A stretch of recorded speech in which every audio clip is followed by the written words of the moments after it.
Hello friend, मैं हूं ताबिश खान। आप देख रहे हैं हमारा channel skill India with Tabish. आज मैं आपके लिए लेके आया हूं ऐसे टॉपिक पर वीडियो जिसमें हम बात करेंगे यहाँ पर फाइनेंशियल एनालिस्ट बनने के लिए क्या स्किल्स, एजुकेशन, क्वालिफिकेशन की जरूरत होती है, साथ ही साथ फाइनेंशियल एनालिस्ट को कितनी सैलरी मिल जाती है, इन सब के बारे में बात करेंगे इस वीडियो के अंदर। तो फ्रेंड, आगे बढ़ने से पहले आप सभी से एक रिक्वेस्ट करना चाहूंगा, अगर आप हमारे चैनल पर न्यू है और अभी तक आपने हमारे चैनल को सब्सक्राइब नहीं किया है तो प्लीज सब्सक्राइब कर लीजिए, साथ में बेल आइकन को जरूर दबाइएगा ताकि इसी तरीके के जितने हम नए नए वीडियो लेके आ रहे हैं उन सबकी नोटिफिकेशन आप तक पहले से पहले पहुंच सके। साथ ही साथ एक रिक्वेस्ट और करना चाहूंगा, इस वीडियो को पूरा देखिएगा, बीच में स्किप मत कीजिएगा क्योंकि आगे चल के ये बहुत ज्यादा इंफॉर्मेटिव होने वाला है। चलिए फ्रेंड, देर ना करते हुए अपने वीडियो को हम स्टार्ट करते हैं। तो फ्रेंड, सबसे पहले मैं आपको बताना चाहूंगा, अगर आप जानना चाहते हैं कि फाइनेंशियल एनालिस्ट का क्या काम होता है तो इसके रिगार्डिंग मैंने पहले से वीडियो बना दिया। आपको जो है सिंपली आई बटन के ऊपर क्लिक करना, वीडियो देख सकते हैं, उस वीडियो में आपको पूरी जानकारी मिल जाएगी। फ्रेंड, अब हम यहाँ पे बात करते हैं सबसे पहले कि अगर आप फाइनेंशियल एनालिस्ट बनना चाहते हैं तो यहाँ पर आपके पास क्या एजुकेशन और क्वालिफिकेशन होनी चाहिए। तो सबसे पहले मैं आपको बताना चाहूंगा यहाँ पर कि आपके पास सबसे ज्यादा जरूरी है कि आपके पास बैचलर डिग्री होनी चाहिए, ये बहुत ज्यादा जरूरी होता है। साथ ही साथ यहाँ पर अगर आपने जो है फाइनेंस या फिर इकोनॉमिक्स से आपके पास डिग्री है तो आपको यहाँ पर बहुत ज्यादा बेनिफिट्स मिलेगा।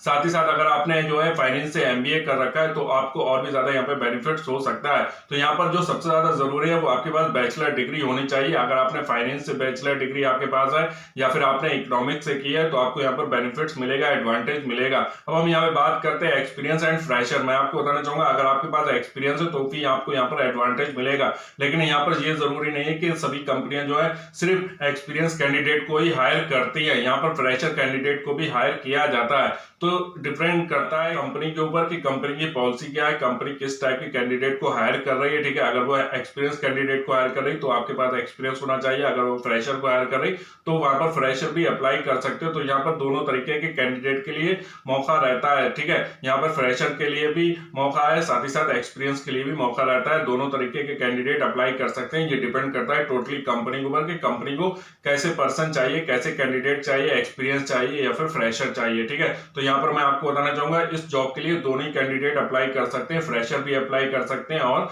यहाँ पर एक्सपीरियंस कैंडिडेट भी अप्लाई कर सकते हैं। फ्रेंड, हम यहाँ बात करते हैं अकाउंट नॉलेज। आपको अकाउंट की भी नॉलेज होना चाहिए, यहाँ पर ये भी बहुत ज्यादा जरूरी होता है क्योंकि जो भी आप रिपोर्ट चेक करते हैं, ठीक है, जो भी नई नई रिपोर्टें बनाते हैं वो अकाउंट से रिलेटेड होती हैं। तो यहाँ पर आपको अकाउंटिंग की भी नॉलेज होनी चाहिए, अकाउंटिंग की भी अच्छी समझ होनी चाहिए। आपको प्रॉफिट एंड लॉस के जो फॉर्मेट बनते हैं उसकी अच्छी जानकारी यहाँ पर होनी चाहिए। एसेट, लायबिलिटीज, एक्सपेंसेस, कंपनी के जो बजट होते हैं, ठीक है, जो वर्किंग कैपिटल्स होता है, ठीक है, इससे रिलेटेड जो वर्क होता है, ठीक है, जो अकाउंट से रिलेटेड वर्क होता है उसकी आपको अच्छी यहाँ पर जानकारी होना चाहिए। ये भी बहुत ज्यादा जरूरी होता है एक फाइनेंशियल एनालिस्ट के लिए। इसके बाद में हम बात करते हैं, अगर आप फाइनेंशियल एनालिस्ट की जॉब के लिए अप्लाई कर रहे हैं तो यहाँ पर आपके लिए बहुत ज्यादा जरूरी है कि आपको टैक्स लॉ की भी नॉलेज होनी चाहिए। जो टैक्स से रिलेटेड जो लॉ है, ठीक है, उसकी जानकारी यहाँ पर होना बहुत ज्यादा जरूरी होता है क्योंकि जो भी आप रिपोर्ट तैयार करते हैं उन लॉ को आप जो है स्टडी करने के बाद जो है फिर आपको जो है जो रिपोर्ट होती है, ठीक है, उसको रिप्रेजेंट करना होता है, उसको रिपोर्ट को बनाना होता है। तो आपको टैक्सेस लॉ की भी नॉलेज होना बहुत ज्यादा जरूरी यहाँ पर होता है। फ्रेंड, जब आप फाइनेंशियल एनालिस्ट की जॉब के लिए अप्लाई करते हैं तो यहाँ पर आपके पास जो है फाइनेंशियल फोरकास्टिंग की भी नॉलेज होनी चाहिए, आपको इसकी भी बहुत अच्छी जानकारी होनी चाहिए, आपको डायग्नोसिस आना चाहिए, आपको कॉर्पोरेट फाइनेंस की नॉलेज होनी चाहिए, आपको इंफॉर्मेशन एनालिसिस करना आना चाहिए। ये भी बहुत ज्यादा जरूरी होता है एक फाइनेंशियल एनालिस्ट के लिए कि कितना बिजनेस में, जैसे कोई बिजनेस जो है कंपनी के काम चल रहा है, ठीक है, उसमें कोई कंपनी का नया प्रोडक्ट लॉन्च होने वाला है, कोई नया प्रोजेक्ट आने वाला है, ठीक है, तो उसकी फोरकास्ट करना पड़ती है। फोरकास्ट के लिए जो फाइनेंशियल एनालिस्ट होता है उसको ये चेक करना पड़ता है कि कंपनी का जो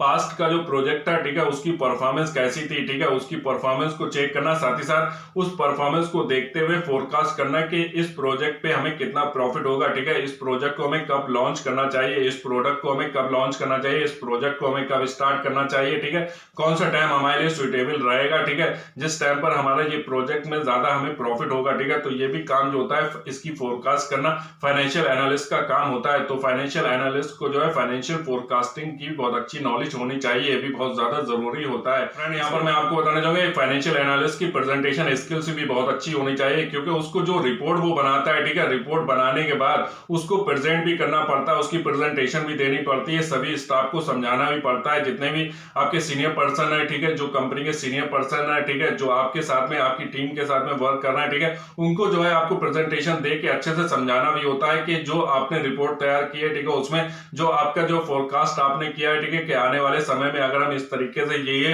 इन चीजों को जो है ये पॉइंट ऐड करते हैं तो हमें इतना प्रॉफिट हो सकता है। तो इसको समझाने के लिए आपके पास जो है प्रेजेंटेशन स्किल्स बहुत अच्छी होनी चाहिए। आपको प्रेजेंटेशन में मीन्स मेरा कहने का मतलब ये है कि आपको अच्छे से समझाना आना चाहिए, ये भी बहुत ज्यादा जरूरी होता है आपकी प्रेजेंटेशन स्किल्स, ठीक है। तो यहाँ पर जो है आपको सिर्फ ऐसे नहीं है कि आप सिर्फ रिपोर्ट ही बनाएंगे, ठीक है, रिपोर्ट बनाने के बाद आपको उसको समझाना भी पड़ेगा। तो इसके लिए बहुत ज्यादा जरूरी है कि आपकी प्रेजेंटेशन स्किल्स अच्छी होनी चाहिए, साथ ही साथ आपकी कम्युनिकेशन स्किल्स भी अच्छी होनी चाहिए।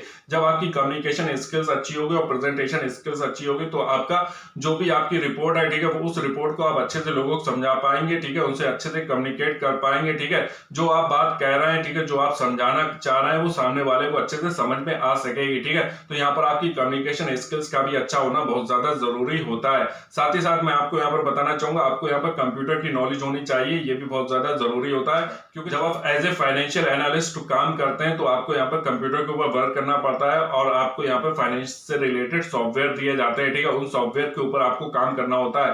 तो आपको कंप्यूटर की तो नॉलेज होनी चाहिए, साथ ही साथ आपको जो फाइनेंशियल सॉफ्टवेयर होते हैं उनकी भी नॉलेज यहाँ पर होना बहुत ज्यादा जरूरी होता है, क्योंकि ज्यादातर आपको जो काम करना है उन सॉफ्टवेयर के ऊपर ही काम करना होता है। इसके बाद में हम बात करते हैं फ्रेंड, जो फाइनेंशियल एनालिस्ट होता है उसको स्टैटिस्टिकल एनालिस्ट की भी नॉलेज होनी चाहिए, ये भी बहुत ज्यादा जरूरी होता है। फ्रेंड, अब हम यहाँ पे बात करते हैं कि फाइनेंशियल एनालिस्ट को कितनी सैलरी मिल जाती है। तो यहाँ पर मैं आपको बताना चाहूंगा, अगर आप फ्रेशर हैं, ठीक है, अगर आप फ्रेशर में अप्लाई करते हैं एज ए फाइनेंशियल एनालिस्ट तो मैं आपको यहाँ पर बताना चाहूंगा कि आपको यहाँ पर थोड़ी सैलरी कम मिलती है, लेकिन जब आपको एक्सपीरियंस हो जाता है तो आपको सैलरी ज्यादा मिलती है, ठीक है। तो यहाँ पर जो फ्रेशर होता है, ठीक है, उसको 10 से 20 हजार रुपए आसानी से सैलरी मिल जाती है। साथ ही साथ अगर आपके पास एक्सपीरियंस है तो आपको 15,000 रुपए से लेकर 50,000 रुपए तक की सैलरी आसानी से मिल जाती है। फ्रेंड, मैं आपको बताना चाहूंगा, जो मैंने आपको सैलरी यहाँ पर बताई वो एक अनुमानित सैलरी है, ठीक है। ये जो सैलरी मैंने आपको बताई ये कंपनी के ऊपर डिपेंड करती है कि जिस कंपनी में आप अप्लाई कर रहे हैं उस कंपनी का बजट कितना है, वो जो कैंडिडेट को हायर कर रही है उनको कितना पैकेज वो दे रही है, ठीक है। टोटली डिपेंड करता है कंपनी पर। जो मैंने आपको पैकेज बताया वो आपको एक अनुमानित बताया कि इतना सैलरी हो सकती है, ठीक है। तो यहाँ पर मैं आपको बताना चाहूंगा, जब आप किसी कंपनी के अंदर अप्लाई करते तो वहां पर आपको सैलरी पैकेज अलग मिलेगा, ठीक है, ऊपर नीचे मिल सकता है, ठीक है। तो यहाँ पर मैं आपको बताना चाहूंगा कि टोटली डिपेंड करता है कंपनी पॉलिसी के ऊपर कि कंपनी का बजट कितना है, ठीक है, कंपनी कितना जो कैंडिडेट हायर कर रही है उनके कितना एक्सपीरियंस मांग रही है, ठीक है, फ्रेशर मांग रही है, ठीक है, ये भी डिपेंड करता है कंपनी के ऊपर। साथ ही साथ जो कंपनी की पॉलिसी है, रूल्स एंड रेगुलेशन है, उस हिसाब से प्रोवाइड कर रही है, कितनी सैलरी प्रोवाइड कर रही है, ठीक है, वो टोटली डिपेंड करता है कंपनी के ऊपर, ठीक है। यहाँ पर जो टर्म्स एंड कंडीशन है वो अप्लाई होती है, ठीक है। तो मैं यहाँ पर आपको बताना चाहूंगा ये सैलरी जो है टोटली डिपेंड करती है कंपनी पर। कंपनी की यहाँ पर जो है जब आप अप्लाई करते हैं तो सैलरी आपकी घट भी सकती है, बढ़ भी सकती है, ठीक है, टोटली डिपेंड करता है कंपनी के ऊपर, ठीक है। तो यहाँ पर अगर हम फ्रेशर की बात करें तो फ्रेशर में आपको 10 से 20 हजार रुपए अनुमानित जो सैलरी है वो मिल जाती है। साथ ही साथ जो अगर आपके पास एक्सपीरियंस हो तो आपको 15,000 रुपए से लेके 50,000 रुपए तक की सैलरी आसानी से मिल जाती है। हो सकता है किसी किसी कंपनी में सैलरी ज्यादा हो, किसी किसी कंपनी में सैलरी कम हो, टोटली डिपेंड करता है ये कंपनी के ऊपर, ठीक है। तो फ्रेंड, उम्मीद करता हूं कि जो जानकारी मैंने आपको इस वीडियो के अंदर दी वो आपके लिए हेल्पफुल रही होगी। अगर आपको हमारा चैनल अच्छा लग रहा है, इसी तरीके का और वीडियो देखना चाहते हैं, सिंपली हमारे चैनल को सब्सक्राइब कर लीजिए, साथ में बेल आइकन को जरूर दबाइएगा। और हाँ, एक रिक्वेस्ट और करना चाहूंगा, इस वीडियो को लाइक जरूर कीजिएगा, शेयर जरूर कीजिएगा और कमेंट करके जरूर बताइएगा आपको हमारा वीडियो कैसा लगा। Thank for watching my video.